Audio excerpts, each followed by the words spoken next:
पिछले कई दिनों से जांच चल रही है। अब संसद में भी पेपर लीक के मुद्दे ने तूल पकड़ लिया है। कल नेता विपक्ष ने पेपर लीक को लेकर सरकार पर सवाल खड़े किए, जिसका जवाब देते हुए आज प्रधानमंत्री नरेंद्र मोदी ने कहा है कि युवाओं के भविष्य से खिलवाड़ करने वालों को कतई छोड़ा नहीं जाएगा।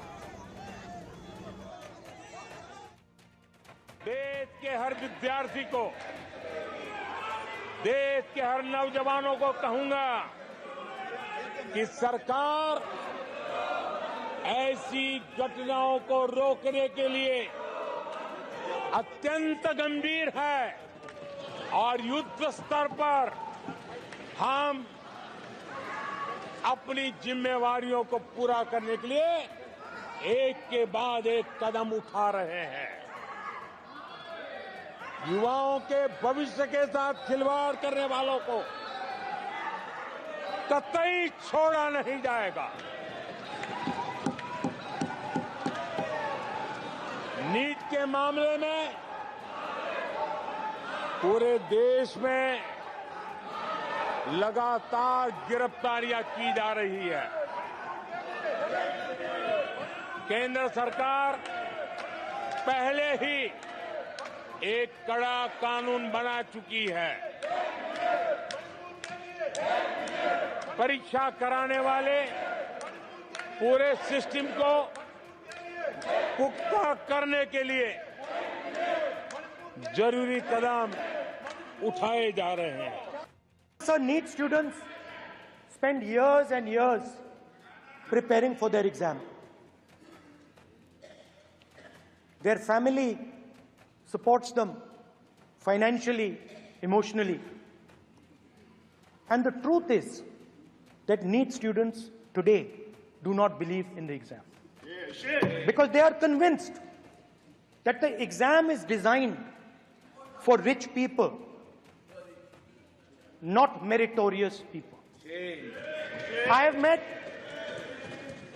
a number of NEET students, every single one of them tells me that the exam is designed to create a quota for rich people and to create a passage for them into the system, and is designed not to help poor students.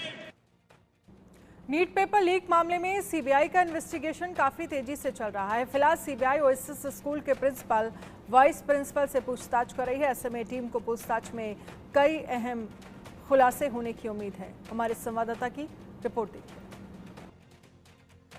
NEET paper leak मामले में CBI की investigation लगातार आगे बढ़ रही है और इसी क्रम में हजारीबाग के ओएसिस स्कूल के दो अन्य शिक्षकों को भी पटना के इसी सीबीआई ऑफिस में बुलाया गया है और फिलहाल उनसे पूछताछ जारी है।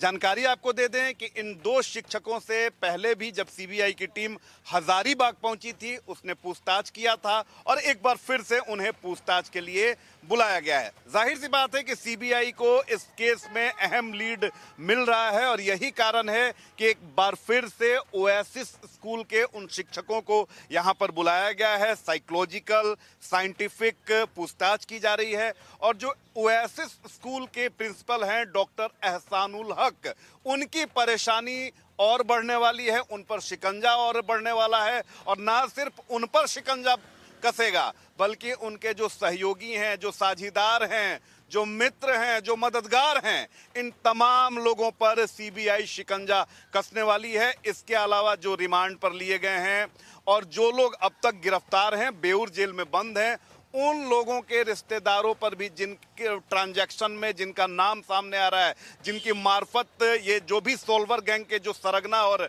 मेंबर्स हैं, जिन्होंने ये ट्रांजैक्शन किया है, पैसों का हेर फेर किया है, लेन देन किया है, इन तमाम लोगों को सीबीआई ने अपनी रडार पर रखा है।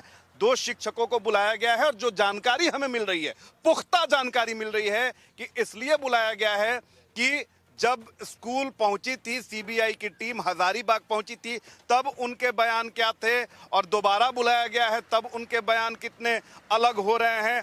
और ओएसिस स्कूल के प्रिंसिपल डॉक्टर एहसानुल हक ने उनसे क्या कुछ कहा था, ये पूछताछ जो है एहसानुल के सामने भी हो रही है और अलग अलग भी पूछताछ हो रही है। यानी माइन्यूट जो इन्वेस्टिगेशन जिसे कहा जाता है कि सीबीआई माइन्यूट इन्वेस्टिगेशन करती है, वो माइन्यूट इन्वेस्टिगेशन किया जा रहा है, साइंटिफिक है और पूरी तरह से साइकोलॉजिकल है और इसमें सीबीआई को कई अहम जानकारी मिल रही है। लेकिन अंतर इस बार यह है कि माइन्यूट तो जांच हो रही है, लेकिन जांच काफी तेजी से हो रही है और अब बहुत जल्द दूध का दूध और पानी का पानी होगा।